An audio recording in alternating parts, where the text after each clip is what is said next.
What you're about to hear, it's a diary. A diary from a world that's been turned completely to ruins.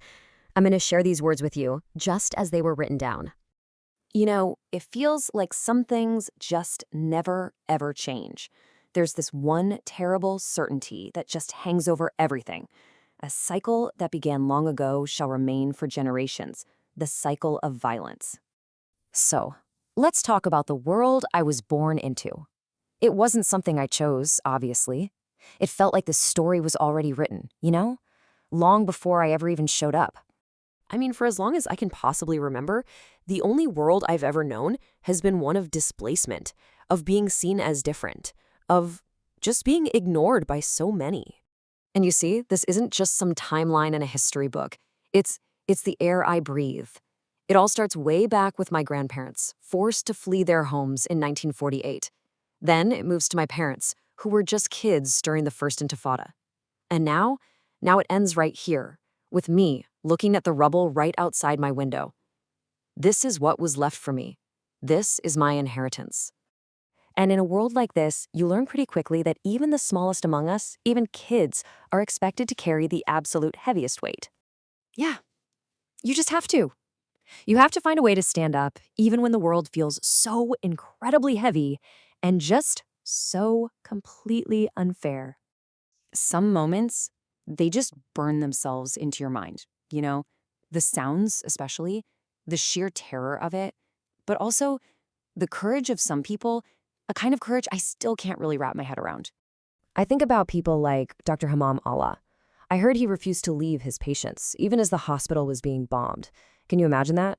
Someone asked him why he stayed, and he just said, "You think I went to medical school to think only about my life?" Wow. I think about that courage all the time. My sister, Sidra, she was my rock. Whenever the planes got loud, and they got loud a lot, she'd always find my hand and hold it tight. It was our thing. And then, one night, there was this huge explosion. It just shook everything.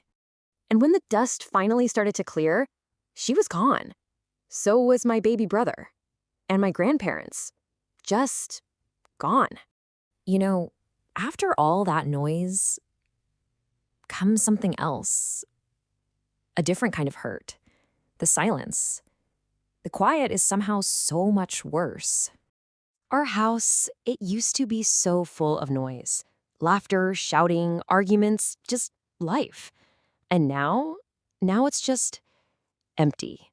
So quiet. It's strange. Sometimes if I close my eyes and really focus, I swear I can still hear them.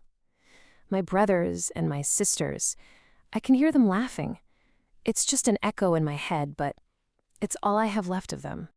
And my other little sister, she was something else. She would always walk right next to my dad, tucked in beside him. She was so small and just full of questions, always asking about everything, just so curious about the world. Then came the day we had to try and leave the city. It was pure chaos. Everyone was running. My dad was holding her so tightly. And then, in all the madness, she stopped moving in his arms. The image that's just seared into my brain is my dad. The way he just kept calling her name over and over again. I will never, ever forget that sound. So now, here I am, and I look around at all of this, at what's left. And there's really only one question I can even ask myself. When your entire world is destroyed like this, what is actually left to rebuild? I mean, really, buildings can be built again, I guess, but the people, all the people who are gone. So what is there? What truly remains after all of this? And I guess this is the answer. Even in the absolute darkest of days, what's left are the memories, the love you still have for the people you lost, and hope. It sounds so simple, but that's it. That's what has to guide us through these ruins, through this world that none of us ever chose. It's the only thing we can possibly build from now.